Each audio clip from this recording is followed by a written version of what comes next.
কেন শান্ত হবো ফুফি আম্মা? 1 টাকার দেন মোহরে সেদিন তোমার মন ভরেনি, তাই 10 কোটি টাকা আর তালুকদার গ্রুপ অফ কোম্পানির অর্ধেক মালিকানা তুমি তো দাবি করেছিলে। এই নাও দলিল, আজ তো তোমার মন ভরেছে। নাও, কত টাকা তোমার প্রয়োজন? এই শাড়ি থেকে কোলে করে নাও, নাও টাকা, যত খুশি তোমরা টাকা নাও। না দিদিমণি, তুই থাম। না না, আমি থামবো না। তোমার মেয়ে আমার জীবনটাকে ধ্বংস করে দিয়েছে, ধ্বংস করে দিয়েছে দাদিমা, ধ্বংস করে দিয়েছে। মিথ্যে কথা, মিথ্যে কথা।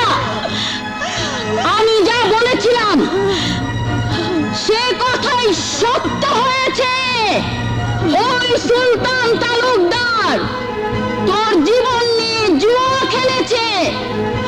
ভাগ্যিস বুদ্ধি করে বিরাট অঙ্কের দেনমোহর চেয়েছিলাম, নয়তো 1 টাকা হাতে নিয়ে ওই তালুকদার বাড়ি থেকে তোকে ভিখারির মতো বেরিয়ে আসতে হতো।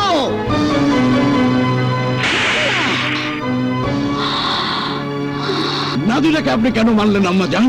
ও তো ঠিকই বলেছে। ওরা ওদের বোনের প্রতিশোধ নেওয়ার জন্য প্রিয়ার পেছনে শানকে লেলিয়ে দিয়েছে।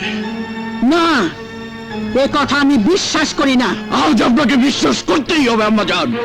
আপনার জন্য, শুধুমাত্র আপনার জন্য এই বিয়েতে রাজি হয়ে শত্রুতা ভুলে গিয়ে তালুকদারের সঙ্গে আপোষ করেছিলাম, কিন্তু না, এবার আমি প্রিয়াকে দিয়ে তালাকনামা পাঠিয়ে প্রিয়াকে আবার আরো উঁচু বংশে বিয়ে দিয়ে সুলতান তালুকদারকে বুঝিয়ে দেব